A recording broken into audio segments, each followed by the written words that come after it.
Hi guys, welcome to Woven Worlds. My name is Nkechi.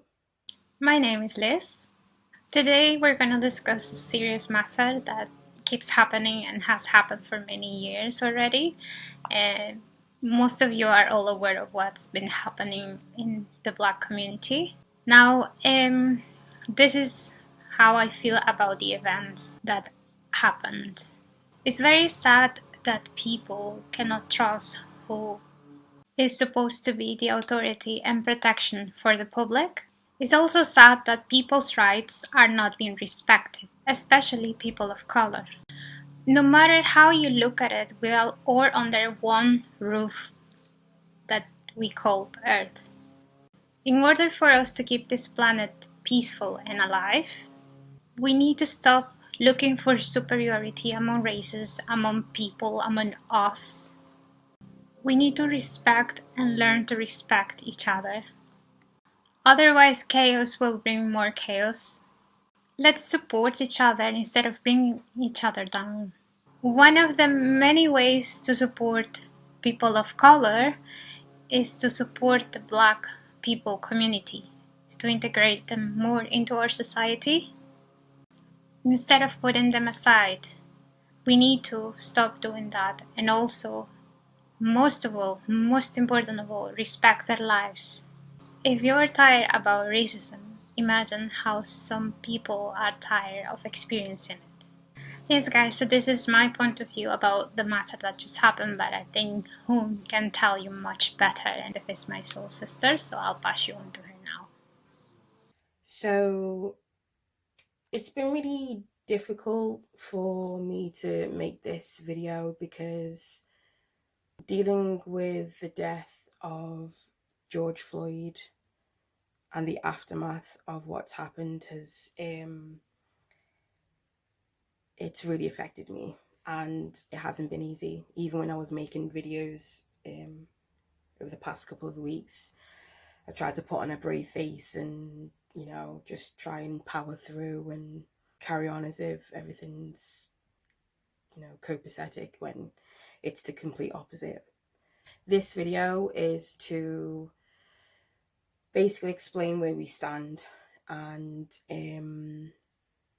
obviously Elizabeth has made a separate video. I've made my own, because for one thing, we're obviously still socially distancing, and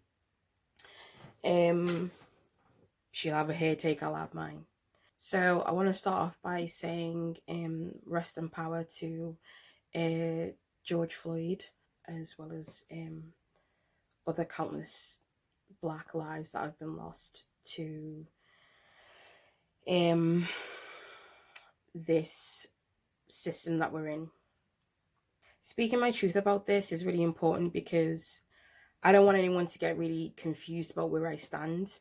Not that you might care about how I feel about it anyway, but I'm gonna just tell it like it is. I'm gonna speak my truth, and whoever rocks with it rocks with it.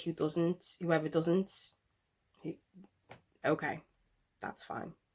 First of all Black lives matter. That includes Black trans lives, Black poor lives, Black queer lives, all of them. And I think this has been difficult for people to really grasp because I guess people are currently experiencing an awakening, or at least once the images and videos of George Floyd's death was circulating, everyone was just, and obviously the aftermath of that, everyone has just been like, I guess, shook to their core, and honestly, rightfully so. Unfortunately, this revolution that's happening right now shouldn't have happened due to a Black man dying. It shouldn't have happened that way. Personally, I believe. I am not under the belief system that Black people need to die in order for our voices to be heard and for our lives to matter. and for us to make a change. But unfortunately, that's where we're at right now. I know that a lot of people, especially white and non-black people of colour specifically, are kind of, I don't know, finding all of this difficult to comprehend and to take in. But I guarantee you, ignoring the issue won't change a thing. If George Floyd's death and anyone else's death since then has taught us anything, taught you anything, it's that this system doesn't care about black people. This system has never cared about black people. This system has never cared about black people. It was built on the backs, on the bodies of black people, and therefore the violence that black people have experienced for literal centuries is part of the issue as to why it's still difficult for people to even utter the words Black Lives Matter and to mean it. And why is that? Why is it so difficult for people to even just be open and honest? Why is it difficult for people to recognize that this system is inherently racist? Insidiously so. And it's not an issue that just happens over there in the US. So it's an over there issue. It's their problem.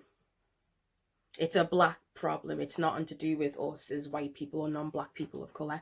Let me tell you something. Like I said, this whole system was built on the backs of black people. And this system is so adamant in making sure that we don't regard the lives of black people as important. And it's not just a system that's been in place for, like, the past couple of years or the past decade. Like I said, it's been here for centuries. Okay, this isn't something that our generation is experiencing, or just our parents or our grandparents or our great grandparents. It's been around for centuries. And so with that being said, and most importantly understood, it requires us to do the work to remove and destroy the system that we're in. And I know it's hard. I know it's difficult, because in order to be proactively anti-racist, you're going to have to ask yourself very difficult questions. You're going to have very difficult conversations with yourself, with your family, with your friends. And listen, at the end of the day, you are free to do whatever you want. There is no gun to your head. However, and I'm speaking to everyone who's watching this, but especially like the spiritual community. When it comes to even talking and acknowledging race, quite a few of you like to immediately spout out these platitudes such as, oh, I don't see race, we are one race, the human race, or love has no colour, or love sees no colour, or all of these platitudes that don't mean anything, because in the grand scheme of things, what you're doing is, first of all, being completely disrespectful to the seriousness, the deep, intrinsically evil seriousness of this whole system having a field day when it comes to black bodies. They're just continuing to kill us. And your reaction to that is, oh, well, I don't see colour. So, okay, so what does that mean exactly? So do you not see me? What colour am I then? What colour are you? Why is that an issue for you to even have that conversation? Why must it be this very difficult and uncomfortable subject for you to even utter, for you to even say Black Lives Matter without saying all lives matter? It's a way to shut people up when people say Black Lives Matter. These platitudes do nothing to actually face the issues that are in this society. And at the crux of it, it doesn't regard Black lives as valuable, as essential, as worthy, Ask yourself why you haven't had those conversations. What is it about these conversations that make you so uncomfortable? Yes, race is a social construct. It's also a social construct that is specifically damaging towards Black people. This whole system, like I keep saying, is built on the backs of Black people. And it's harmful towards us in a variety of ways, not just physically, but spiritually, mentally, emotionally, psychologically, sexually, institutionally, financially, educate, all of them, all of the ways. It is persistent and pervasive in its nature to destroy Black people. And you saying all of these platitudes, it completely disregards that. So again, ask yourself these questions. Why is it so difficult for you to have these conversations? And I don't want to hear none of these nonsense excuses such as, oh, well, I'm with a Black person, or I have Black friends, or I have mixed race Black kids, or, my best friend's dogs, cats, uncles, boat is Black, so I can't be racist.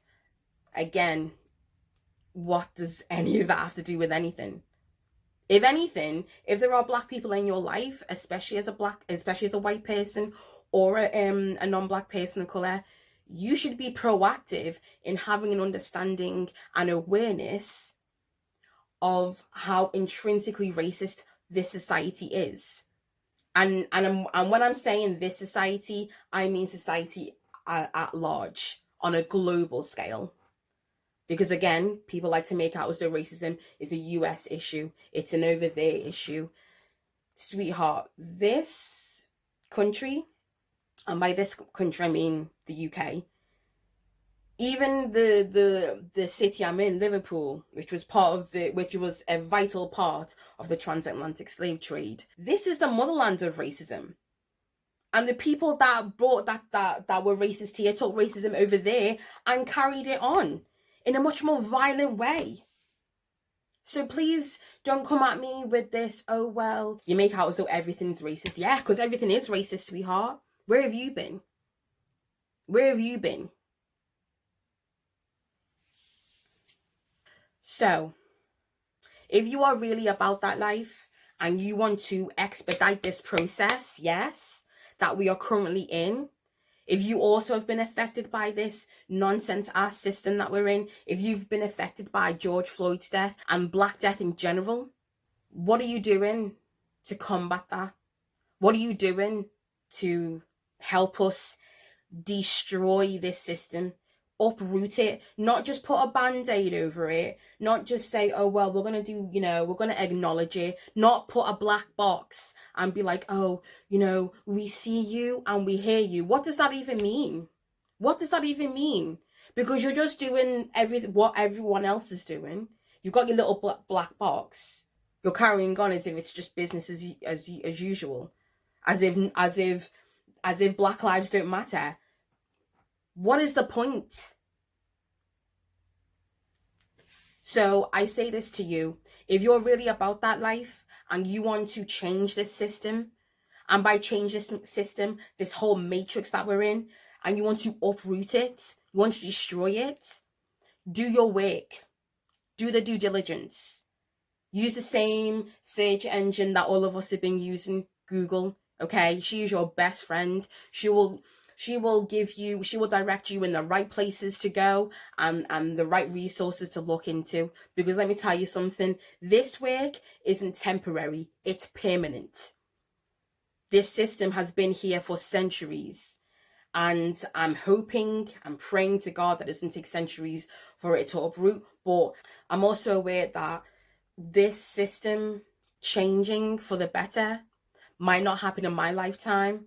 I still want to change things for my future ancestors. I want them to make sure that Nkechi was doing the work that needed to be done to protect them, and by extension protecting the world.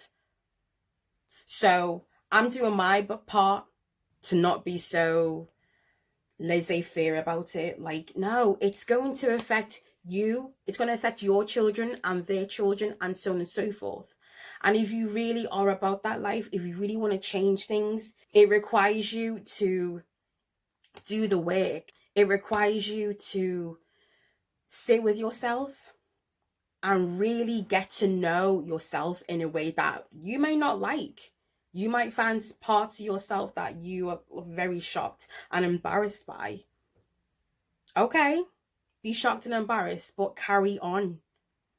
Keep fighting the good fight, because ultimately this needs to change, but it can't happen if we're all just kind of like dilly-dabbying and posting a little black box and getting back to work as if it's just business as usual. That's not going to change anything. So I think I'm going to leave it there before I give myself a headache, because I'm still trying to be proactive about my self-care, especially during this time, whilst also doing my work. So ask yourself where you're going to be. Ask yourself what your role is. Everyone has a lane, but don't center yourself. White people, do not center yourself in it, because it ain't about you. This isn't a time for you to make this about yourself. It ain't about you. Utilize your privilege to talk to yourself and your community in ways in which you can be allies to Black people, and not performative ones. I mean proactively asking the questions to your family, to your friends. That racist, ugly ass grandpa you have, get into his ass. And let me end on this, okay? Because I feel like some of you might be like, oh, well, you're very angry. You're very upset. You're very, emotional. And I don't think you're talking from a logical standpoint. Sweetheart, sugar plum, honey boo boo. Let me tell you something. My whole life as a Black woman, I have been policed, okay, by the way I look, the way I talk, the way I think, feel, act, everything. Everything about me has been policed, okay? And one of the ways in which people tend to do that, especially white people, is by telling me that when I am speaking my truth with volume, with rage behind my voice, being angry, that I'm somehow just being too emotional, and that I'm not thinking clearly. I'm thinking very clearly. And ask yourself why it is that you don't want to hear this message, because the Black woman looking at you right now is speaking with vigor, with anger, with rage. Why is that? What is that? Why does it anger you? Why does it anger you that I am angry about this situation? Why aren't you angry about this situation? Why aren't you angry in enough to talk to your family and friends about racism? Why aren't you proactively doing the work? Why are you trying to belittle me and minimize my voice in speaking my truth and saying what I feel? Why is that your reaction? And ultimately, it's your business if you want to listen or you don't want to listen. Either way, I said what I said. So I'll end with this. Literally end with this. If everything I've said in this video upsets you, makes you very uncomfortable, and you're so angered that you aren't listening to the message, and you're placing your feelings first ahead of how I'm feeling and the reality of what's going on right now in the world, this might not be the platform for you, okay? Because this type of conversation, it's not going to stop. It's not going to stop. So that's it. I'm going to go and relax now, because I actually do have a headache after talking and speaking my truth, because I've wanted to for a while. I just didn't know what to say. I'm sure this video is going to be all over the place, but I said what I said, like I said. Make sure you like, share, subscribe.